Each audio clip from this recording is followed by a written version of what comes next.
नमस्कार दोस्तों, मनोविज्ञान की क्लास में आप सभी लोगों का हार्दिक स्वागत है। और मेरे जो YouTube चैनल है इसको आप ज्यादा से ज्यादा शेयर, सब्सक्राइब और लाइक करें ताकि मेरे द्वारा जो आने वाले नेक्स्ट वीडियो उनको आपको जल्दी प्राप्ति हो सके। तो देखो, आज मैं बात करूंगा कि हमने जो पिछले वीडियो बनाए उनमें क्या क्या पढ़ लिया। देखो, तो सबसे पहले हमने अधिगम पढ़ा, अधिगम टॉपिक स्टार्ट किया।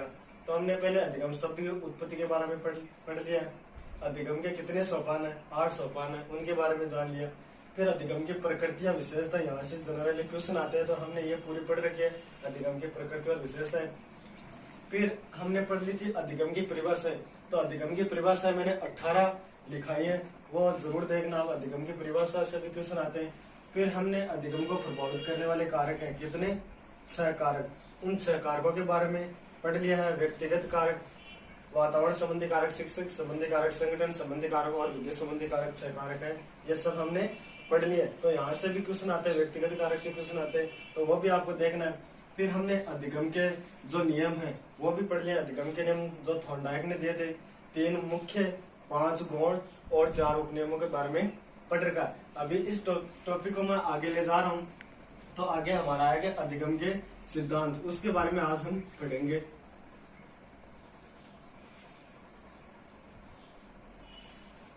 अधिगम के सिद्धांत। तो हमें अधिगम के सिद्धांत पढ़ने। तो देखो, मनोविज्ञान में अधिगम के सिद्धांत है वो 3 विचारधाराओं में बटे हैं। तो हम उन 3 विचारधाराओं की आज विस्तार पूर्वक चर्चा करेंगे। तो हम ये अधिगम के सिद्धांत पढ़ेंगे। और जो पिछले वीडियो नहीं है वो आप जरूर देखिएगा, बहुत इंपॉर्टेंट क्वेश्चन है इस टॉपिक से, हर एग्जाम में क्वेश्चन आता है, तो आप वो वीडियो जरूर देखिएगा। तो हम आज स्टार्ट करेंगे हमारा नया टॉपिक है अधिगम के सिद्धांत। अधिगम के सिद्धांत है ना, वो 3 विचारधाराओं में बैठे हैं। तो अधिगम के सिद्धांतों को हम 3 विचारधाराओं में पढ़ेंगे।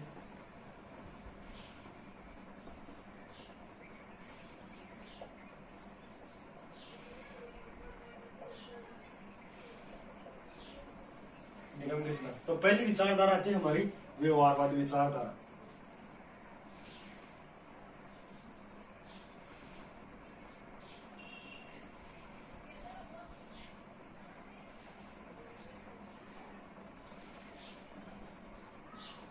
देखो, तीन कौन कौन सी विचारधारा में बैठे हैं? व्यवहारवादी विचारधारा, संज्ञानवादी विचारधारा और निर्मितवादी विचारधारा। इन तीन खंडों में सिद्धांतों को बांटा गया है, अधिगम के सिद्धांतों को। तो हम पहली विचारधारा पढ़ेंगे व्यवहारवादी विचारधारा, फिर पढ़ेंगे संज्ञानवादी विचारधारा, फिर पढ़ेंगे निर्मितवादी विचारधारा। तो देखो, व्यवहार क्या है, पहले हमें व्यवहार के बारे में जानना है। व्यवहार क्या है? व्यवहार वह चीज है जो हम दिन प्रतिदिन सूक्ष्म से सूक्ष्म लेकर बड़ी से बड़ी अनुक्रिया करते हैं, वो क्या है व्यवहार। जैसे आप किसी के साथ बात करते हैं, वो क्या है व्यवहार। आप कोई भी कार्य करते हो, वातावरण के साथ संपर्क बनाते हो, कोई भी ऐसा कार्य छोटे से लेकर बड़े तक, वो क्या है व्यवहार होता है। हम किसी से हाथ मिलाते हैं, वो भी क्या है व्यवहार। हम किसी से बातें करते हैं, वो भी क्या है व्यवहार है। हम किसी से हाथ मिलाते हैं, वो भी व्यवहार है। कोई भी कार्य करते हैं, वो क्या है व्यवहार है। चाहे छोटे से छोटे लेकर बड़े से बड़े तक कोई कार्य, वो क्या है व्यवहार है। तो वातावरण के साथ जो भी हम संबंध बनाते हैं, वही क्या है व्यवहार है। तो देखो, हम इस व्यवहार के विस्तार पूर्वक जानेंगे कि इसका क्या इतिहास रहा, क्या है। तो देखिए, सबसे पहले व्यवहार शब्द का प्रयोग किसने किया? तो देखो,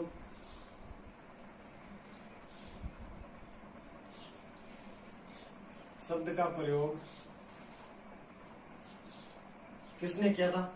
1908 में एक मनोवैज्ञानिक हुए, विलियम मैकडूगल। विलियम मैकडूगल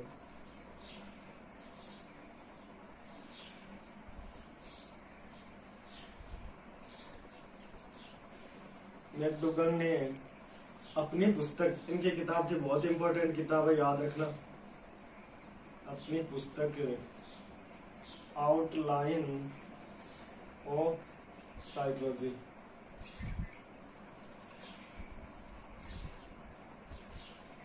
इस पुस्तक में सर्वप्रथम व्यवहार शब्द का प्रयोग किया। तो देखो, पहला क्वेश्चन यही कि व्यवहार शब्द का सर्वप्रथम प्रयोग किसने किया? विलियम मैकडूगल ने किया था 1908 में अपनी पुस्तक आउटलाइन ऑफ साइकोलॉजी। इस पुस्तक के बारे में एक क्वेश्चन और बताते हैं। ये जो आउटलाइन ऑफ साइकोलॉजी है, इसकी पृष्ठ संख्या 16 पर इन्होंने चेतना शब्द की निंदा की है। विलियम जेम्स ने बताया था ना चेतना का मनोविज्ञान, तो उन्होंने आउटलाइन ऑफ साइकोलॉजी ने पृष्ठ संख्या 16 पर चेतना शब्द की भरसक निंदा की है। ठीक है ना। विलियम वुंड उन्होंने चेतना का मनोविज्ञान कहा था 19वीं शताब्दी में, तो इन्होंने उसकी आलोचना की है। और इनकी दूसरी किताब है, ये किताब भी इम्पोर्टेंट है। एक दूसरी किताब भी है, उसका नाम है an introduction to social psychology. ठीक है ना। इन्होंने इसमें 14 मूल प्रवृत्ति और 14 ही संवेग बताए। तो ये दोनों किताबें बहुत इंपॉर्टेंट है।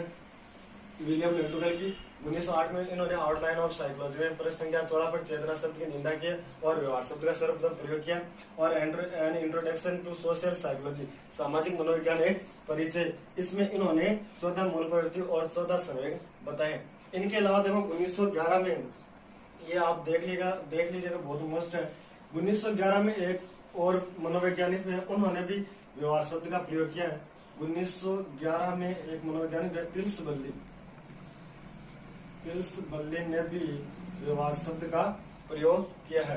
तो सर्वप्रथम तो किसने किया था? विलियम मैकडूगल ने। फिर इनके जस्ट बात किया है पिल्स बल्ली ने। 1911 में देखो पिल्स बल्ली ने भी क्या किया था? व्यवहार शब्द का प्रयोग किया था। अब देखो हम व्यवहारवाद की स्थापना के बारे में चर्चा करेंगे। तो व्यवहारवाद की देखो स्थापना कहाँ हुई, किसने की थी, यह आपको पता है? तो देखिए मैं बता देता हूँ। अब देखिए व्यवहारवाद की स्थापना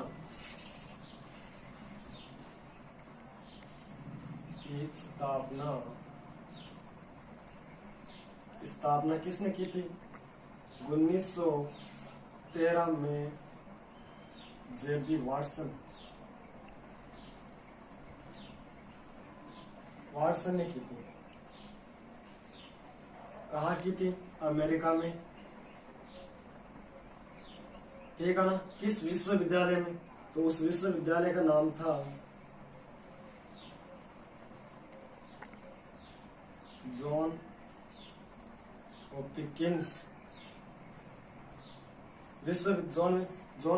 विश्वविद्यालय में व्यवहारवाद की स्थापना की। ये कहाँ पड़ता है? बाल्टीमोर यूएस संयुक्त राज्य अमेरिका में पड़ता है। ठीक है ना।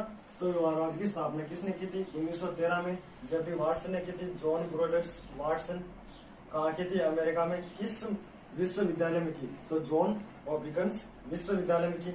अब देखिए इन्हें क्या कहा जाता? वाटसन को व्यवहारवाद का पिता।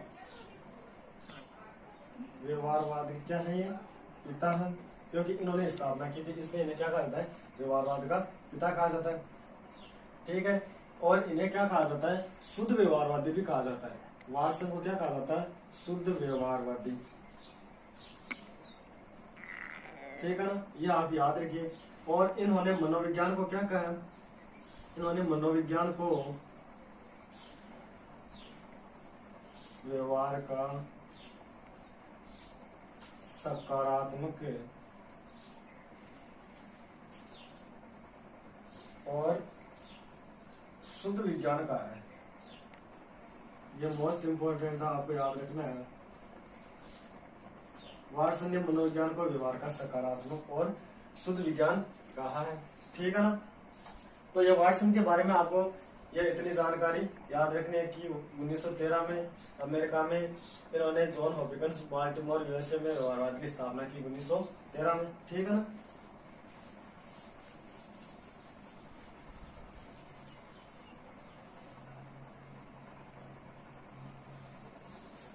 अब देखिए ये विचारधारा क्या मानती है, यानी कि इनकी 3 बातें इस विचारधारा की वो महत्वपूर्ण है। 3 बातें सबसे मोस्ट इंपोर्टेंट है कि व्यवहारवादी विचारधारा क्या मानती है। तो देखो व्यवहारवादी विचारधारा सबसे मोस्ट इंपोर्टेंट क्वेश्चन ये है कि व्यवहारवादी किसको महत्वपूर्ण मानते हैं? वातावरण को महत्वपूर्ण है। तो यह विचारधारा वातावरण को सबसे महत्वपूर्ण मानती है।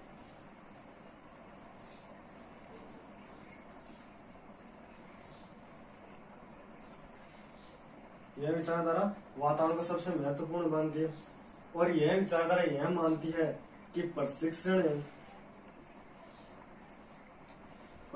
व अनुभव द्वारा बालक के व्यवहार में परिवर्तन लाया जा सकता है।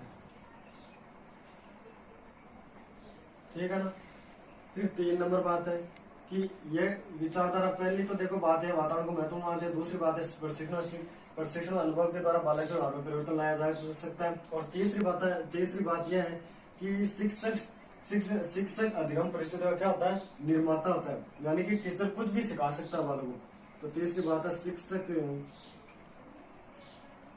अधिगम परिस्थितियों का निर्माता है। ठीक है ना। तो ये तीनों बातें बहुत ही इंपॉर्टेंट है। वातावरण को सबसे ज्यादा महत्वपूर्ण कौन मानती है, व्यवहारवाद। प्रशिक्षण में अनुभव पर कौन बल देती है, व्यवहारवाद। और शिक्षक अधिगम परिस्थितियों का निर्माता होता है। यह कौन सी विचारधारा मानती है, व्यवहारवादी विचारधारा मानती है। शिक्षक अधिगम परिस्थितियों का निर्माता होता है। ये बात आपको समझ में आ गया कि जैसे वाटसन कहते हैं ना कि मुझे चाहे जो बालक दे दो, आप जो कहोगे मैं उसे बना दूंगा, है ना। तो इसी बात पर कहते हैं कि शिक्षक अधिगम परिस्थितियों का निर्माता है, क्योंकि शिक्षक बालक को किसी भी दिशा में मोड़ सकता है। ठीक है ना। अब हम पढ़ेंगे कि व्यवहारवादी कौन कौन है। तो एग्जाम में क्वेश्चन ऐसा आता है कि इनमें से कौन सा व्यवहारवादी और कौन सा व्यवहारवादी नहीं है। तो देखिए व्यवहारवादी, पहले है वाटसन। वाटसन क्या है, व्यवहारवाद के पिता है।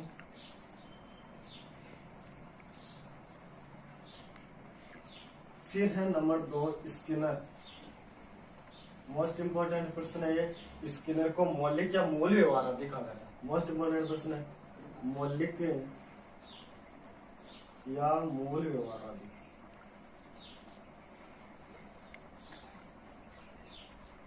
वाटसन। फिर नंबर 3 पर वुडवर्थ। फिर है सीएल हेल।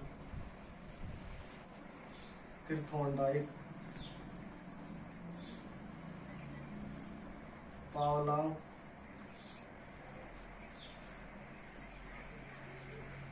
एडविन गुथ्री,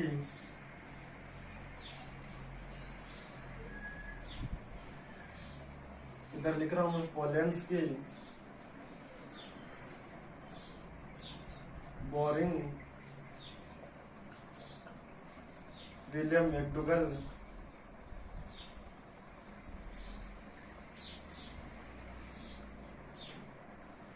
और पिल्सबर्ली। तो ये क्या है, व्यवहारवादी। इतने आपको याद रखने हैं। व्यवहारवादी कौन कौन है, वाटसन व्यवहारवादी के पिता हैं। स्किनर क्या है, मौलिक या मूल व्यवहारवादी। वुडवर्थ, सीएल, थॉर्नडाइक, पावला, Edwin गुथ्री, Polanski, boring, William McDougall, पिल्सबर्ली, ये क्या है, व्यवहारवादी है। तो इनमें से क्वेश्चन आता है कि निम्नलिखित में कौन सा व्यवहारवादी है, कौन सा संज्ञानवादी है, कौन सा निर्मितवादी है। तो देखो हमने व्यवहारवाद के बारे में संपूर्ण चर्चा कर ली है। अब हम दूसरी विचारधारा संज्ञानवादी, उस पर चलेंगे। व्यवहारवाद को आपको मोस्ट इंपोर्टेंट है याद रखने। अब देखिए दूसरी विचारधारा संज्ञानवादी। संज्ञानवादी विचारधारा। संज्ञानवादी विचारधारा क्या है, यह इंपॉर्टेंट है। संज्ञानवादी विचारधारा किसको महत्वपूर्ण मानती है, मानसिक क्रियाओं को महत्वपूर्ण मानती है। मानसिक क्रिया जानते हो ना, संज्ञानवादी मानसिक क्रियाओं को महत्वपूर्ण मानते हैं। मानसिक क्रियाओं को महत्वपूर्ण मानते है ना। तो निम्नलिखित ऐसा क्वेश्चन आ जाता है, कौन सी विचारधारा मानसिक क्रियाओं को महत्वपूर्ण मानती है। मानसिक क्रियाएं समझ गए क्या, यानी कि हमारे मेंटल एक्टिविटी कार्य करे, जैसे चिंतन, स्मृति, त्रय वित्रय करना, संश्लेषण, विश्लेषण, समस्या समाधान, ऐसी कोई भी बातें जो जिसमें किसका प्रयोग होता है, मानसिक क्रियाओं का प्रयोग होता है, वो विचारधारा कौन से होते हैं, संज्ञानवादी विचारधारा होती है। ठीक है ना। अब देखिए संज्ञानवादी कौन कौन है, तो देखिए संज्ञानवादी कौन है। संज्ञानवादी जीन पियाजे, इन्हें क्या कहा जाता है, संज्ञानवाद का पिता कहा जाता है, संज्ञानवाद के पिता, है ना। जीन पियाजे को संज्ञानवाद का पिता कहा जाता है। फिर 2 नंबर पर है रॉबर्ट गेने,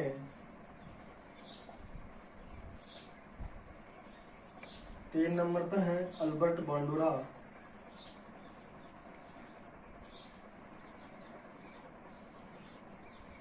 चार नंबर पर है एडवर्ड टोलमैन, 5 नंबर पर है आपके उर्त लेविन। ठीक है ना। तो ये कौन है, संज्ञानवादी है। तो देखो ये क्वेश्चन आ सकता है कि इनमें से कौन सा व्यवहारवादी है, इनमें से कौन सा संज्ञानवादी है। तो संज्ञानवाद में आपको इतना ध्यान रखना है कि मानसिक क्रियाओं को कौन महत्वपूर्ण मानते हैं, संज्ञानवादी। और संज्ञानवादी कौन कौन है। अब हम तीसरी विचारधारा है उस पर चलेंगे, निर्मितवादी विचारधारा पे।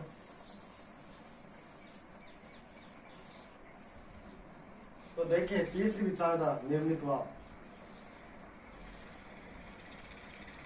निर्मितवादी विचारधारा।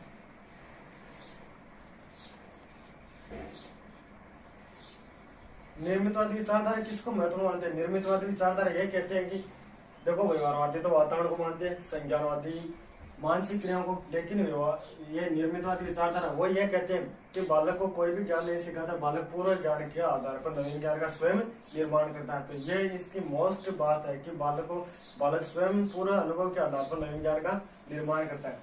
तो मोस्ट इम्पोर्टेंट बात है बालक पूर्व ज्ञान के आधार पर नवीन ज्ञान का निर्माण करता है।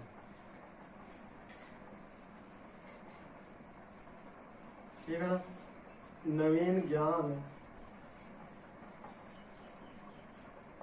और मौलिक ज्ञान पर यह बल देती है।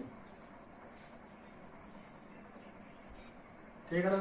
पूर्व नवीन ज्ञान और मौलिक ज्ञान पर कौन सी विचारधारा बल देती है, निर्मितवाद। और यह एक शिक्षक की सीमित भूमिकाओं पर बल देती है। शिक्षक की सीमित भूमिकाओं पर बल, शिक्षक की सीमित भूमिकाओं पर बल कौन देती है, निर्मितवादी विचारधारा देती है। ठीक है ना। और इसमें शिक्षक की भूमिका होती है, वो क्या होती है, शिक्षक की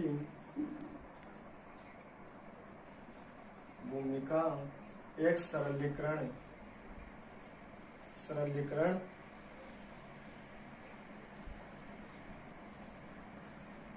और मित्र की बातें होती है। ठीक है ना। शिक्षक की भूमिका क्या है, सरलीकरण करता की और मित्र की भूमिका होती है, क्योंकि इसमें बालक केंद्रित है। एक बात मोस्ट इंपोर्टेंट ये है कि ये क्या है, कौन सा उपगम है, बाल केंद्रित उपगम है,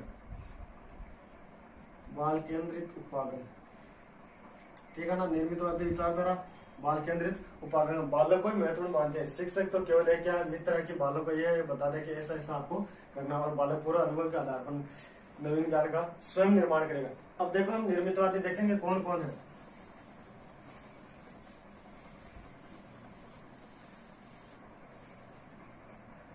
निर्मितवादी कौन कौन है देखिए,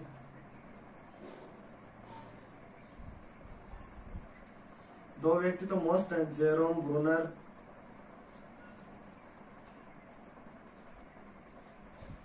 और दूसरा लेव वाइगोट्स्की।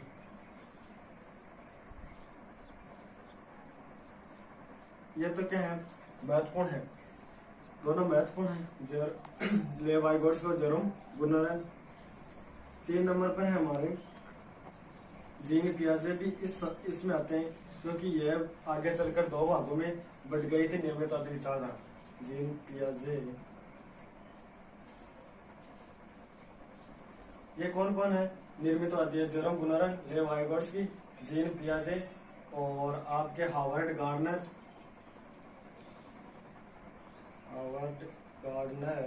और एक और है नेल्सन गुडसेन। ये क्या है?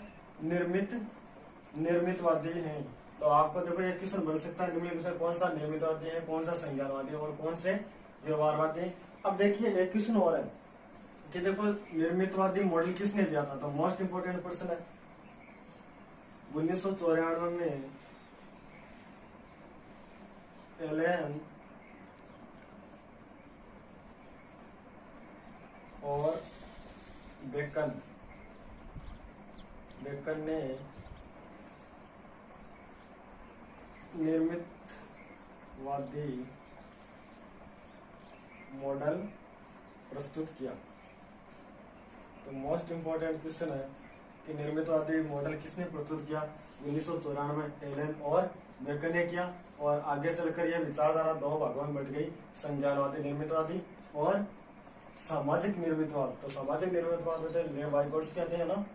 तो ये विचारधारा हमारी कंप्लीट हुई। तो इन तीनों विचारधाराओं के बारे में आपको विस्तार पूर्वक मैंने बता दिया। इस वीडियो को आप ज्यादा से ज्यादा शेयर करें, लाइक और सब्सक्राइब करें, ताकि ऐसे वीडियो आपको समय समय पर मिलते रहे और मनोविज्ञान का ज्ञान आपको समय समय पर मिलता रहे। धन्यवाद। ज्यादा से ज्यादा शेयर, लाइक और सब्सक्राइब करें। धन्यवाद।